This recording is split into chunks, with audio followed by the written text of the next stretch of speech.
It's election year in Sweden now, and I'm not very happy because it's looking like this is gonna be a pretty dark year. And I don't mean that literally. Did I have to say that? Ugh.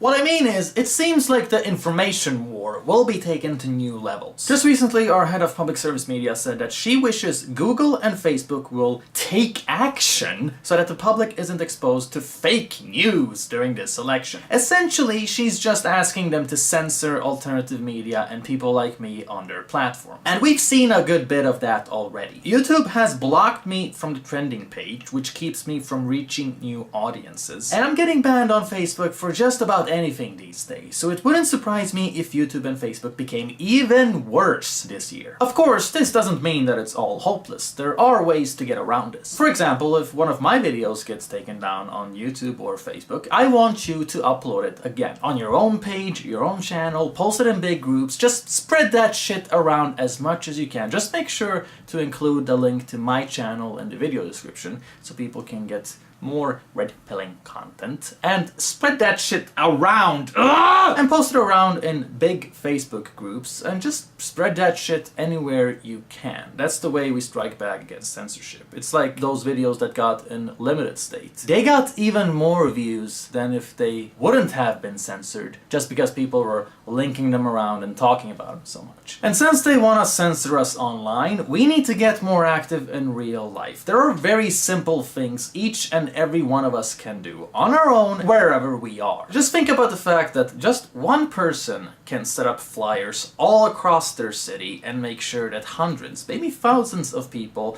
are exposed to a new perspective. And that's one idea. Printing flyers. Either witty ones with memes proving a point, or maybe a collection of statistics to open people's eyes up. But it needs to be classy, so I urge you to get together and brainstorm in the comment section here. And this post from 4chan says it best. This is something I want to address as well. 4chan plans on fighting for Sweden this election. Apparently they're gonna launch a campaign to make the Sweden Democrats the biggest party. And I quote, "On the 31st of January, Sven Anons are going to take to the streets, posting pictures of an older pre-migration Sweden and pictures with text asking the Swedish people what has changed." Whilst not expressively anti-migrant, the message will be clear enough to the left, putting them in damage control mode. They will overreact and in doing so, reveal their hand to the rest of Sweden. Now this is a very important balance. Trolling and memes can be a fantastic tool when used right. Just look at the whole "it's okay to be white" campaign. That really exposed the disgusting bias of the mainstream media, all thanks to just one simple, innocent phrase. And the key word there is innocent. You don't want to go overboard. It needs to be balanced so that your political opponents overreact, freak out, get hysterical, while the average citizen just soaks in the message. The 4chan post continues. "We had some success with this tactic in 'it's okay to be white', but we allowed that initial success to fizzle out when we couldn't agree on how to move forward. But we already know how to move forward with this. If you're not a Swede, please stick around and help make posters. Phase 2 is going to need you. The silent majority of Swedes are with us, but they are kept in check by a culture of peer pressure and virtue signaling. If they can see how many people stand with them and against their establishment, we can break the stigma. Yes, you can. I firmly believe that this country can be saved, and I'm gonna explain why. Ever since the 90s, more people have wanted to decrease immigration than there are who want to increase it. And in 2016, a poll showed that 70% of Swedes think immigration is too large. What you are seeing in Sweden has never been carried out with the people's consent. The people do not want mass immigration. They don't want multiculturalism. And many of them are completely oblivious to the negative effects of these policies, because the media has been hiding the truth from them for decades. You have to keep in mind, most Swedes don't live in ghettos. Most Swedes don't live near refugee houses. Most people don't personally experience the negative consequences of these policies. So why would they suspect that there's something wrong? It hasn't really been present in their day-to-day life up until very recently, so they haven't really had an incentive to problematize and question the image presented by the journalists. Alternative media didn't really gain traction until a few years ago, when the problem started becoming so big that they've been leaking into people's everyday lives more and more. And you know, there's so many knuckleheads that want to say, "Swedes voted for this."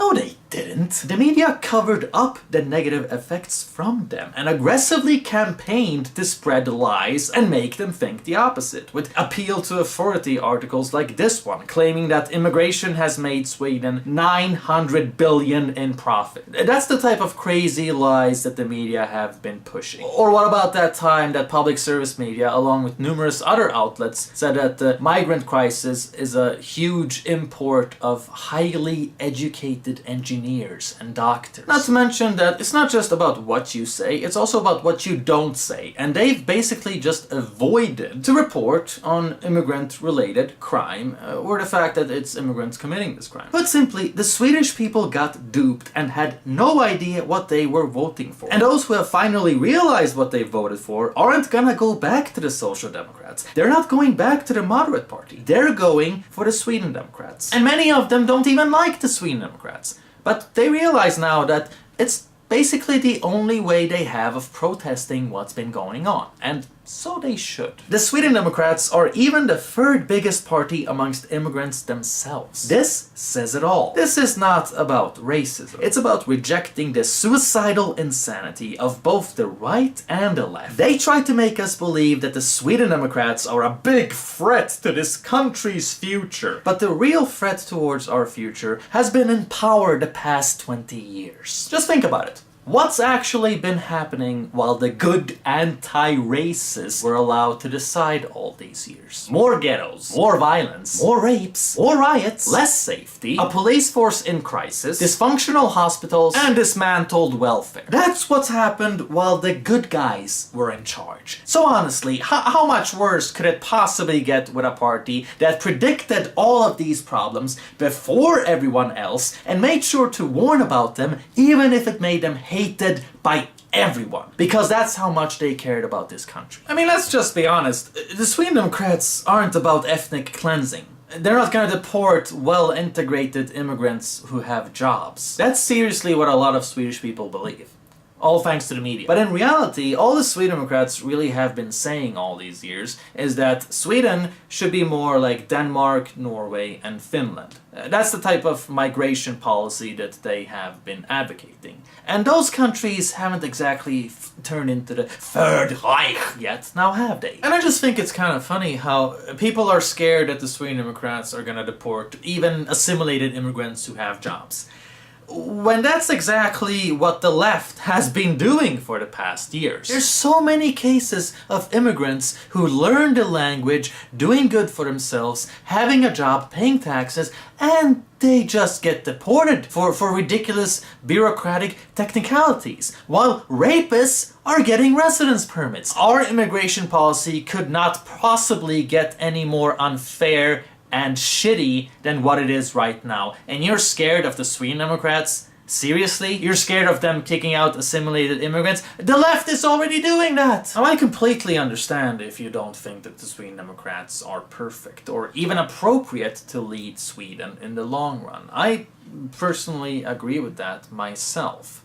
But at this point in time, perhaps we can't afford to be ideal. This is about winning a culture war. This is about normalizing dissenting opinions. It is not about being petty. It is not about being a perfectionist. It is about winning. And my advice to all of you, including 4chan, is to remind people not only of what Sweden used to be like, but also about the fact that both the right wing and the left wing caused these problems. Because now they're trying to act like they learned from it. Their new tactic to get votes is to pretend that they've cracked down on immigration. Even though the same year that this supposed crackdown took place, Sweden almost hit a historical record. 135,000 residence permits. That's almost the same level as the migrant crisis year of 2015. They told us that Sweden closed its borders. In reality, it's as bad as ever, and it's gonna keep being open borders until the parties that are responsible for this lose influence. The Social Democrats secretly negotiated a deal with the Green Party to let all age-cheating migrants stay, even after it was revealed there's a massive issue with imposters. And the right is now talking about how Reinfeldt-level immigration is small small and sustainable. Even though back in 2010, Sweden still had some of the highest immigration per capita than any other Western country, Sweden's idea of low and sustainable is still absurdly high from an international standpoint, and a European standpoint, and even a Scandinavian standpoint. So our tactic should be to make people realize that the same parties that caused these problems are not going to solve them, and all the rhetoric about learning from past mistakes is lies. People need to vote for something new. Also, I really wish we would talk more about the financial incentives, because those who have benefited the most from what's been going on these past years is the upper class. Private banks are making a fortune off of the housing bubble caused by mass immigration. Lawyers are profiting immensely off of all those asylum cases, and politicians often own real estate, which increases in value when there's overpopulation. The political elite is literally profiting in their own pocket off of what's been going on, and I think pointing this out to people is crucial to winning over the left, because what's been happening in this country was all to benefit the elite, not the people. Working class, middle class Swedish citizens, whether they're ethnic Swedes or immigrants, are the losers on this open border insanity, and that's why even immigrants vote for the Sweden Democrats now. And honestly, I hope PewDiePie gets some balls and finally opens his mouth on Sweden, because that guy knows that he has the ability to change things for the better. He has a huge audience and massive influence, and he owes it to his country. Everyone knows that he's gotten red-pilled lately, and he says that he's sick of social justice. Well, what country is more infested of social justice than Sweden? If you're listening here, Felix, I know you don't live here anymore, but I'm pretty sure that you visit your roots from time to time, and I'm pretty sure that you don't want to see your parents' neighborhood turned into a ghetto, so why not do everyone a favor?